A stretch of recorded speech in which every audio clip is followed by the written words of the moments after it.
Hello, it's Richard Haggerty here. Look, smokers say all the time, I'm really worried about these cravings, or I've got these cravings. Please can you reassure me that these cravings will disappear, that they'll go away? And here's the thing, yes, cravings will go away. Your cravings will disappear over time. But here's the thing, the reason that you're having them is in large part to do with the unconscious expectations you have and unfulfilled emotional needs and psychological triggers internally. Okay, and that's not what most people think. What most people think is that when they're smoking, it's a physical addiction. In the same way heroin is, sugar can be addictive, alcohol can be addictive, very much physically to the body. And it's simply not the case with smoking. So I want to tell you a little bit about that and the good news about that to become a non-smoker. So it's not the case that cravings have to exist. They have to be there, or they have to last a long period of time. Why do I say this? Well, it's not on a whim. It's from having worked with clients. You know, we've seen clients now for over 2 decades, well over 2 decades, from all over the world. And almost all of them, the vast majority, stop with no cravings whatsoever. Okay, and they're able to stop and stay non-smokers. Why? Because we're able to transform the inner energy, those inner triggers, the inner emotions that are linked to the habit. You see, it's become an inner symbol of it's like a crutch for them. Okay, it's a symbol of hope, relaxation, calm, relief, escape from boredom, a sense of adventure, camaraderie, part of the smoking club. There are all these reasons, and that's what holds things in place. Now, it might seem too simplistic that simply changing beliefs can change your relationship to a habit and that you can stop smoking. So let's address this, okay? Because there is a ton of research now on the placebo effect. A number of years ago, a surgeon stuck his neck out and he did what's called sham surgeries. He actually did operations on the knee for people who were in pain, but didn't actually do any particular surgery once it opened up the knee. Just made the incision. People were well aware of this, and it was split into 2 groups: the people who had the regular surgery and the people who went through the sham surgery. You know what? The people who thought they had surgery but had nothing done still got better. And this confounded people. It was rather shocking, and it's been replicated many times. Your expectations are going to make a huge difference to how you do. So if it's possible that just believing you have surgery is going to, in a very significant number of cases, improve the results, improve the outcomes for people to just simply get better from genuine physical ailments that they've had for a long time, what do you think your expectations about smoking, how powerful do you think they are in terms of your ability to quit? Especially when you read information everywhere and you hear people saying, oh, it's hard and it's difficult, and the first week or the first 2 weeks are the hardest, and maybe you need drugs or maybe you need patches. Once you do all of that, it's like a kind of hypnotic trance. They become suggestions that are there and going to make things very difficult for you, what we call the nocebo effect. And you want to break this so that you can become a non-smoker. Now, the nocebo effect is basically this, that if you expect that there's going to be problems, side effects, all this kind of stuff from a treatment that you're taking, okay, or some medication you're taking, you can actually experience those just through the power of mind, just through the power of suggestion. And this can happen to all of us. We're all susceptible to this. It's not just a small number of people. Everyone is susceptible to this in some way, shape or form.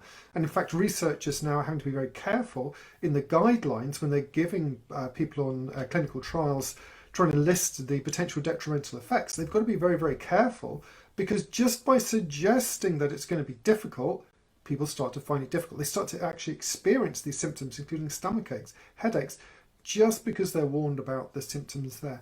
That's how powerful our mind-body is, okay? And that can obviously interfere with your ability to stop smoking. Now, the good news, the really good news, is that we can leverage your mind and the power and the expectation of your mind. How can we do that? Well, we need to address those things that are the real root cause. They're like the table legs that hold the table of your smoking addiction in place. And more often than not, those table legs are things like your worry about how you're going to cope in life, how you're going to feel, your anxiety about it, the guilt, the worry and shame about the times you've failed before, how you're going to be able to relax, how you're going to be able to cope in life.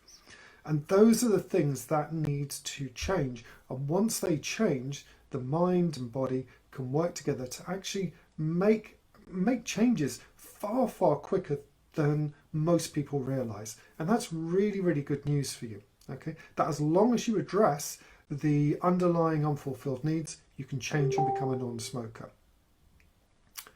Now, what is it that makes it so hard for people to quit? So what makes them have the cravings? Because there are of course some cravings. Look, a large part of that is simply a conditioned response. Okay, much like with Pavlov's dogs, when they rang the bell and the dog salivated, there's an expectation there again that this is going to happen. It's been repeated a number of times. Okay, what happens is that as people go through this process of wanting to quit, when they try to do it themselves cold turkey, they've got they may have a small amount of conditioned cravings, but it's underpinned and exacerbated by the worry and concern about how they're going to manage without the cigarette. And what that does is it's like fuel on those flames and makes it flare up like a fire.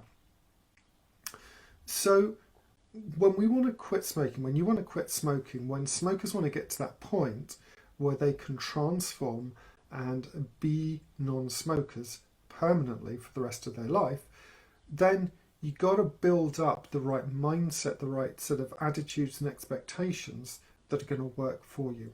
Okay. Now, you don't have to go straight to, oh, this is going to be easy, this is going to be fine. There is some benefit to listing the blocks, the triggers, all those kind of things. It's helpful to look at the facts in the cold, hard light of day, look at your behaviors, look at your motivations and so forth.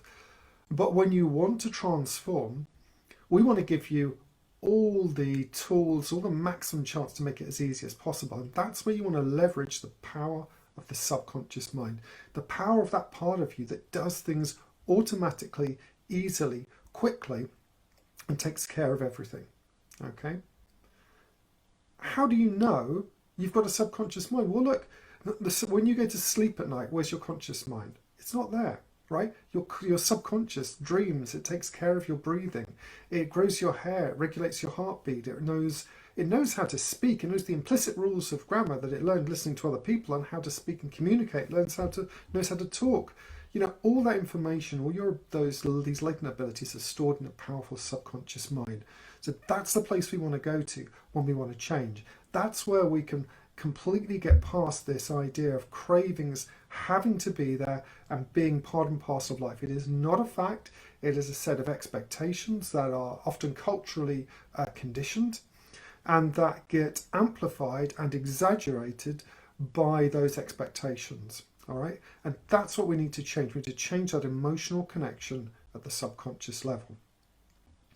Now, of course, if you don't do anything, if you don't try anything else, if you don't go and look to do something completely different to what you've done before, then don't be too surprised if you only get the same results. If you carry on, if you're making if it's a struggle to quit, if it's hard to afford it, that is just part and parcel of life. If we do the same things we've done before, we are going to get the same results.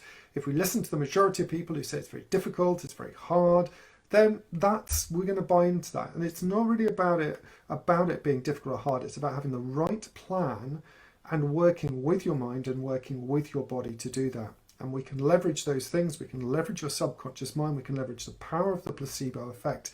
And it is possible for you to do that so you experience zero cravings and you can be a non-smoker.